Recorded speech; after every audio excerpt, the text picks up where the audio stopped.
ओम नमो भगवते वासुदेवाय। भागवत पुराण दशम स्कंद 51वां अध्याय।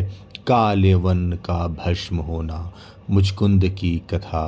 श्री सुखदेव जी कहते हैं, प्रिय परीक्षित, जिस समय भगवान श्री कृष्ण मथुरा नगर के मुख्य द्वार से निकले, उस समय ऐसा मालूम पड़ा मानो पूर्व दिशा से चंद्रोदय हो रहा हो। उनका श्यामल शरीर अत्यंत ही दर्शनीय था। उस पर रेशमी पीतांबर ही की छटा निराली ही थी। वक्षस्थल पर स्वर्ण रेखा के रूप में श्रीवत्स चिन्ह शोभा पा रहा था और गले में कौस्तुभ मणि जगमगा रही थी। 4 भुजाएं थी जो लंबी लंबी और कुछ मोटी मोटी थी। हाल के खिले हुए कमल के समान कोमल और रत्नारे नेत्र थे। मुख कमल पर राशि राशि आनंद खेल रहा था। कपोलों की छटा निराली ही थी। मंद मंद मुस्कान देखने वालों का मन चुराए लेती थी। कानों में मकराकृत कुंडल झिलमिल झिलमिल झलक रहे थे। उन्हें देखकर कालियावन ने निश्चय किया कि यही पुरुष वासुदेव है, क्योंकि नारद जी ने जो जो लक्षण बतलाए थे, वक्षस्थल पर श्रीवत्स का चिन्ह, 4 भुजाएं, कमल के से नेत्र, गले में वनमाला और सुंदरता की सीमा वे सब इनमें मिल रहे हैं, इसलिए यह कोई दूसरा नहीं हो सकता। इस समय यह बिना किसी अस्त्र शस्त्र के पैदल ही इस ओर चला आ रहा है, इसलिए मैं भी इसके साथ बिना अस्त्र शस्त्र के ही लड़ूंगा। ऐसा निश्चय करके जब कालियावन भगवान श्री कृष्ण की ओर दौड़ा, तब वे दूसरी ओर मुंह करके रणभूमि से भाग चले और उन योगी दुर्लभ प्रभु को पकड़ने के लिए कालियावन उनके पीछे पीछे दौड़ने लगा। रण छोड़ भगवान लीला करते हुए भाग रहे थे। कालियावन पग पग पर यही समझता था कि अब पकड़ा तब पकड़ा। इस प्रकार भगवान उसे बहुत दूर एक पहाड़ की गुफा में ले गए। कालियावन पीछे से बार बार आक्षेप करता कि अरे भाई, तुम परम यशस्वी यदुवंश में पैदा हुए हो, तुम्हारा इस प्रकार युद्ध छोड़कर भागना उचित नहीं है। परंतु अभी उसके अशुभ निशेष नहीं हुए थे, इसलिए वह भगवान को पाने में समर्थ न हो सका। उसके आक्षेप करते रहने पर भी भगवान उस पर्वत की गुफा में घुस गए। उनके पीछे कालियावन भी घुसा। वहां उसने एक दूसरे ही मनुष्य को सोते हुए देखा। उसे देखकर कालियावन ने सोचा, देखो तो सही, यह मुझे इस प्रकार इतनी दूर ले आया और अब इस तरह मानो इसे कुछ पता ही न हो, साधु बाबा बनकर सो रहा है। यह सोचकर उस मूढ़ ने उसे कसकर एक लात मारी। वह पुरुष वहां बहुत दिनों से सोया हुआ था। पैर की ठोकर लगने से वह उठ पड़ा और धीरे धीरे उसने अपनी आंखें खोली। इधर उधर देखने पर पास ही कालियावन खड़ा हुआ दिखाई दिया। परीक्षित, वह पुरुष इस प्रकार ठोकर मारकर जगाए जाने से कुछ रुष्ट हो गया था। उसकी दृष्टि पड़ते ही कालियावन के शरीर में आग पैदा हो गई और वह क्षण भर में जलकर राख का ढेर हो गया। राजा परीक्षित ने पूछा, भगवन, जिसके दृष्टिपात मात्र से कालियावन जलकर भस्म हो गया, वह पुरुष कौन था? किस वंश का था? उसमें कैसी शक्ति थी और वह किसका पुत्र था? आप कृपा करके यह भी बतलाइए कि वह पर्वत की गुफा में जाकर क्यों सो रहा था। श्री सुखदेव जी कहते हैं, परीक्षित, वे इक्ष्वाकु वंशी महाराजा मंधाता के पुत्र राजा मुचुकुंद थे। वे ब्राह्मणों के परम भक्त, शत प्रतिग संग्राम विजयी और महापुरुष थे। एक बार इंद्रादि देवता असुरों से अत्यंत भयभीत हो गए थे। उन्होंने अपनी रक्षा के लिए राजा मुचकुंद से प्रार्थना की और उन्होंने बहुत दिनों तक उनकी रक्षा की।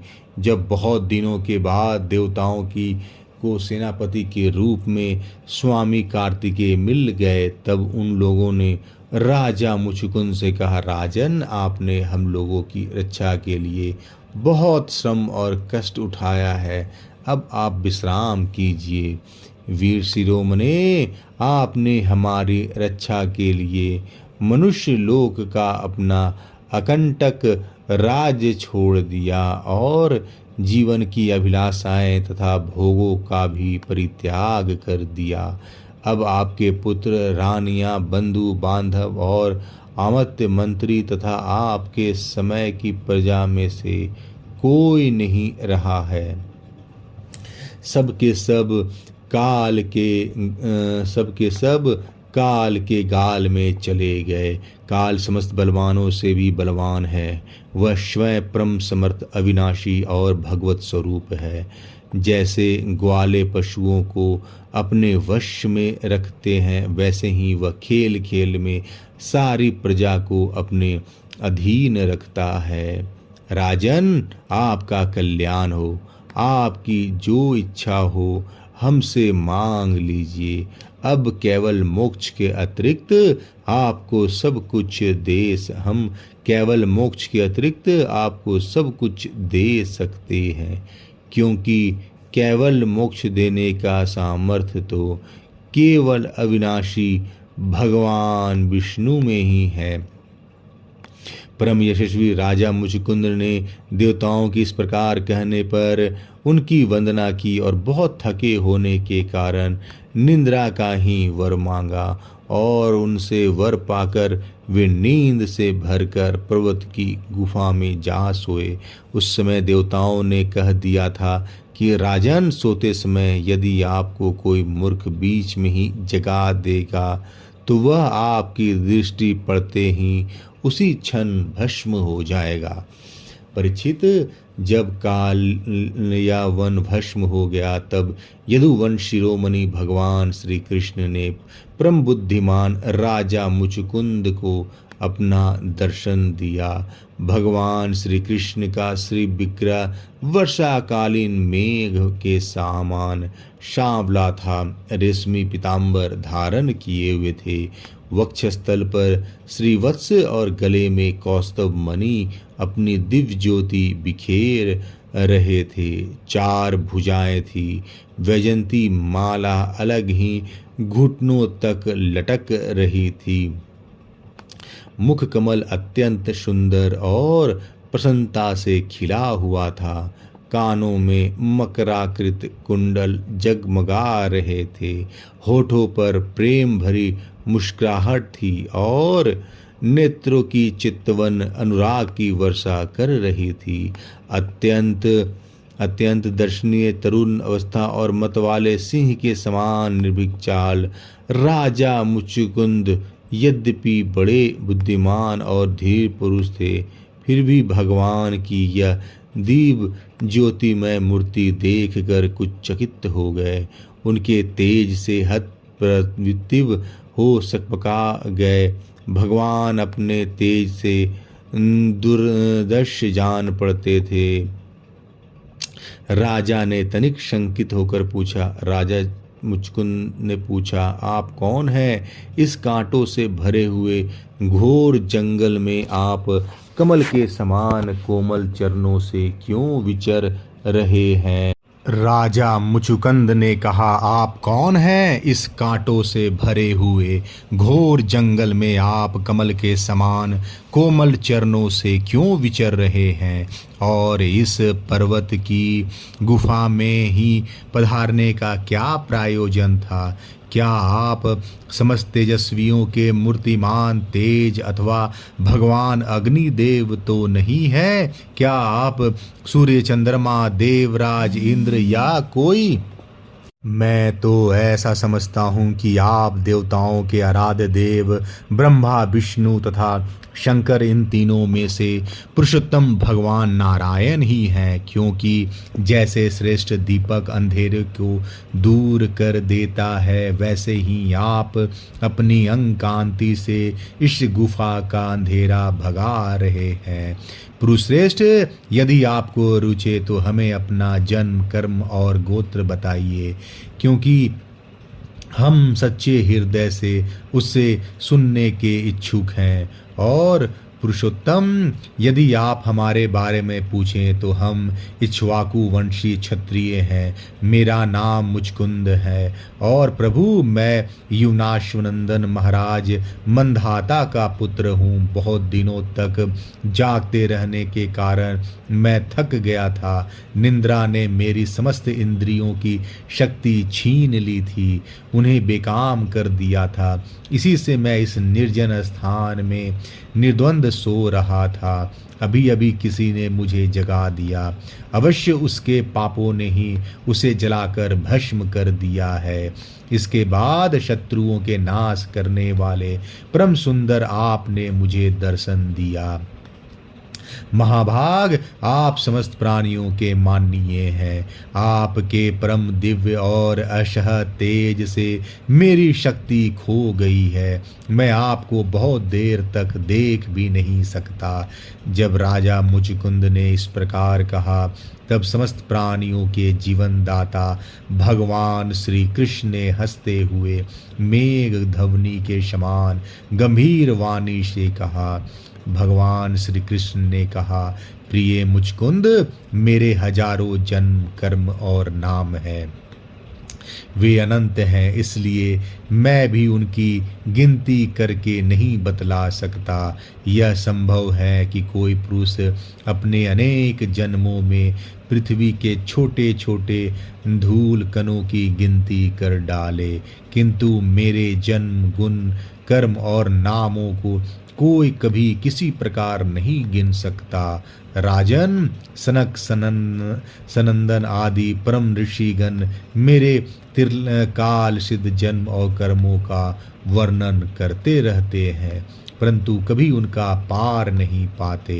प्रिय मुचुकुंद, ऐसा होने पर भी मैं अपने वर्तमान जन्म, कर्म और नामों का वर्णन करता हूँ। सुनो, पहले ब्रह्मा जी ने मुझसे धर्म की रक्षा और पृथ्वी के भार बने हुए असुरों का संहार करने के लिए प्रार्थना की थी। उन्हीं की प्रार्थना से मैंने यदुवंश में वसुदेव जी के यहाँ अवतार ग्रहण किया है। अब मैं वसुदेव जी का पुत्र हूँ, इसलिए लोग मुझे वासुदेव कहते हैं। अब तक मैं कालनेमी असुर का, जो कंस के रूप में पैदा हुआ था, तथा प्रलभ आदि अनेक साधु द्रोही असुरों का संहार कर चुका हूँ। राजन, यह कालियावन था, जो मेरे ही प्रेरणा से तुम्हारी तीक्ष्ण दृष्टि पड़ते ही भस्म हो गया। वही मैं तुम पर कृपा करने के लिए ही इस गुफा में आया हूँ। तुमने पहले मेरी बहुत आराधना की है और मैं हूँ भक्त वत्सल, इसलिए राजर्षे, तुम्हारी जो अभिलाषा हो मुझसे मांग लो। मैं तुम्हारी सारी लालसा अभिलाषाएं पूर्ण कर दूंगा।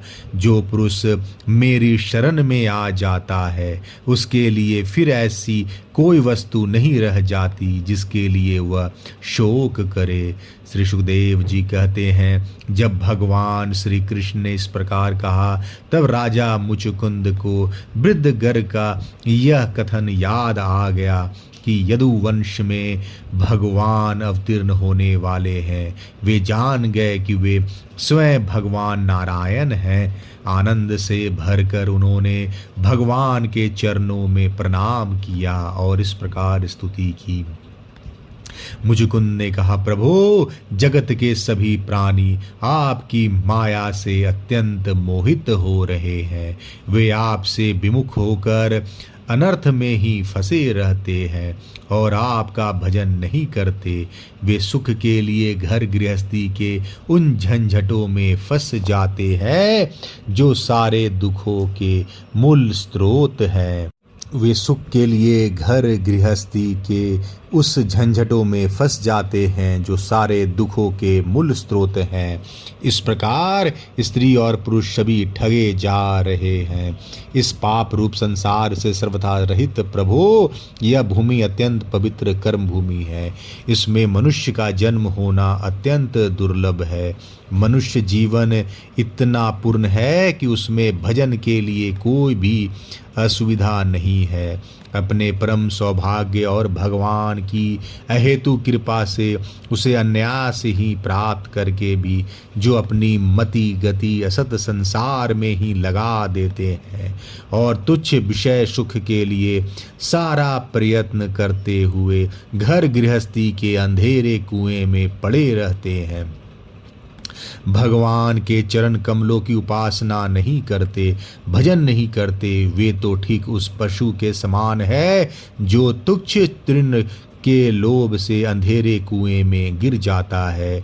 भगवान, मैं राजा था, राज लक्ष्मी के मद से मैं मतवाला हो रहा था।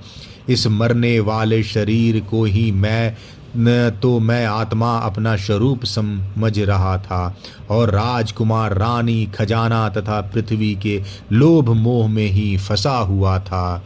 उन वस्तुओं की चिंता दिन रात मेरे गले लगी रहती थी। इस प्रकार मेरे जीवन का यह अमूल्य समय बिल्कुल निष्फल व्यर्थ चला गया। जो शरीर प्रत्यक्ष ही घड़े और भीतर के समान मिट्टी का है और दृश्य होने के कारण उन्हीं के समान व्यर्थ चला गया। जो शरीर प्रत्यक्ष ही घड़े और भीतर के समान मिट्टी का है और दृश्य होने के कारण उन्हीं के समान अपने से अलग भी है, उसी को मैंने अपना स्वरूप मान लिया था और फिर अपने को मान बैठा था नरदेव। इस प्रकार मैंने मदांत होकर आपको तो कुछ समझा ही नहीं। रथ, हाथी, घोड़े और पैदल की चतुरंगनी सेना तथा सेनापतियों से घिरकर मैं पृथ्वी में इधर उधर घूमता रहता। मुझे यह कहना चाहिए और यह नहीं करना चाहिए, इस प्रकार विविध कर्तव्य और अकर्तव्यों की चिंता में पड़कर मनुष्य अपने एकमात्र कर्तव्य भगवत प्राप्ति से विमुख होकर प्रमत्त हो जाता है, असावधान हो जाता है। संसार में बांध रखने वाले विषयों के लिए उसकी लालसा दिन दूनी रात चौगनी बढ़ती ही जाती है। परंतु जैसे भूख के कारण जीव लपलपाता हुआ सांप असावधान चूहे को दबोच लेता है, वैसे ही काल रूप से सदा सर्वदा सावधान रहने वाले आप एकाएक उस प्रमादग्रस्त प्राणी पर टूट पड़ते हैं और उसे ले बीतते। जो पहले सोने के रथों पर अथवा बड़े बड़े गजराजों पर चढ़कर चलता था और नरदेव कहलाता था, वही शरीर आपके आबाद काल का ग्रास बनकर बाहर फेंक दिया देने पर, पक्षियों की विष्ठा धरती में गाड़ देने पर, सड़कर कीड़ा और आग में जला देने पर राख का ढेर बन जाता है। प्रभु, जिसने सारी दिशाओं पर विजय प्राप्त कर ली है और जिससे लड़ने वाला संसार में कोई रह नहीं गया है, जो श्रेष्ठ सिंहासन पर बैठता है, और बड़े बड़े नरपति जो पहले उसके समान थे अब जिसके चरणों में सिर झुकाते हैं, वही पुरुष जब विषय सुख भोगने के लिए जो घर गृहस्थी की एक विशेष वस्तु है स्त्रियों के पास जाता है, तब उनके हाथ का खिलौना उनका पालतू पशु बन जाता है। बहुत से लोग विषय भोग छोड़कर पुनः राज आदि भोग मिलने की इच्छा से ही दान पुण्य करते हैं, और मैं फिर जन्म लेकर सबसे बड़ा परम स्वतंत्र सम्राट हूँ, ऐसी कामना रखकर तपस्या में भली भांति स्थित हो शुभ कर्म करते हैं। इस प्रकार की जिसकी तृष्णा बढ़ी हुई है वह कदापि सुखी नहीं हो सकता। अपने स्वरूप में एक रस स्थित रहने वाले भगवन जीव अनादि काल से जन्म मृत्यु रूप संसार के चक्कर में भटक रहा है। जब उस चक्कर से छूटने का समय आता है तब उसे सत्संग प्राप्त होता है। यह निश्चय है कि जिस क्षण सत्संग प्राप्त होता है उसी क्षण संतों के आश्रय कार्य कारण रूप जगत के एकमात्र स्वामी आप में जीव की बुद्धि अत्यंत दृढ़ता से लग जाती है। भगवन, मैं तो ऐसा समझता हूँ कि आपने मेरे ऊपर परम अनुग्रह की वर्षा की, क्योंकि बिना किसी परिश्रम के अनायास ही मेरे राज्य का बंधन टूट गया।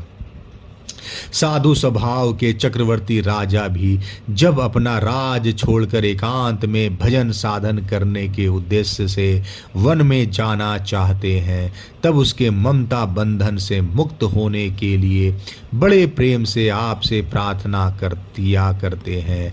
अंतर्यामी प्रभु, आपसे क्या छिपा है, मैं आपके चरणों की सेवा के अतिरिक्त और कोई भी वर नहीं चाहता, क्योंकि जिनके पास किसी प्रकार का संग्रह परिग्रह नहीं है, जिनके पास संग्रह परिग्रह नहीं है,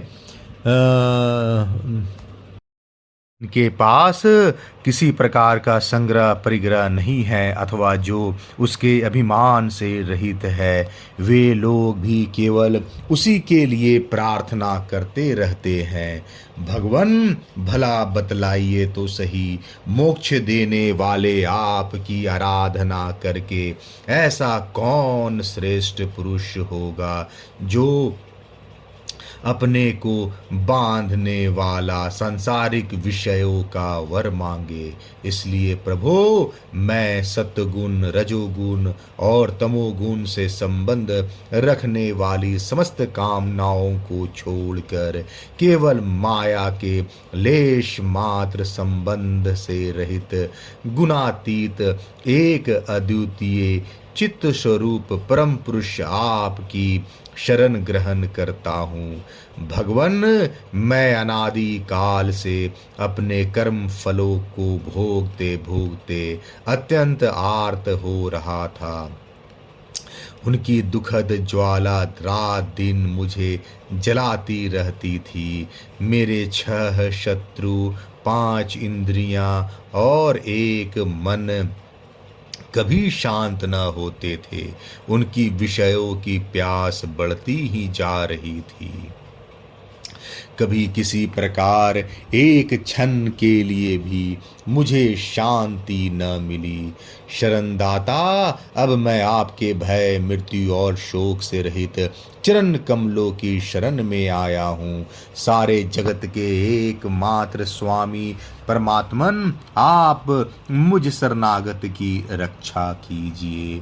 भगवान श्री कृष्ण ने कहा, सार्वभौम महाराज, तुम्हारी मति, तुम्हारा निश्चय बड़ा ही पवित्र और ऊंची कोटि का है। यद्यपि मैंने तुम्हें बार बार वर देने का प्रलोभन दिया, फिर भी तुम्हारी बुद्धि कामनाओं के अधीन न हुई। मैंने तुम्हें जो वर देने का प्रलोभन दिया वह केवल तुम्हारी सावधानी की परीक्षा के लिए। मेरे जो अनन्य भक्त होते हैं उनकी बुद्धि कभी कामनाओं से इधर उधर नहीं भटकती। जो लोग मेरे भक्त नहीं होते वे चाहे प्राणायाम आदि के द्वारा अपने मन को वश में करने का कितना ही प्रयत्न क्यों न करे, उनकी वासनाएं छिन्न नहीं होती और राजन उनका मन फिर से विषयों के लिए मचल पड़ता है। तुम अपने मन और सारे मनोभाव को मुझे समर्पित कर दो, मुझ में लगा दो और फिर स्वच्छंद रूप से पृथ्वी पर विचरण करो। मुझ में तुम्हारी विषय वासना शून्य निर्मल भक्ति सदा बनी रहेगी। तुमने क्षत्रिय धर्म का आचरण करते समय शिकार आदि के अवसरों पर बहुत से पशुओं का वध किया है।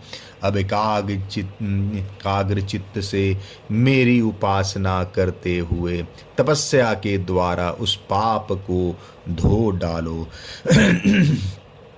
राजन, अगले जन्म में तुम ब्राह्मण बनोगे और समस्त प्राणियों के सच्चे हितैषी परम सुहृद होगे और फिर मुझ विशुद्ध विज्ञान घन परमात्मा को प्राप्त करोगे।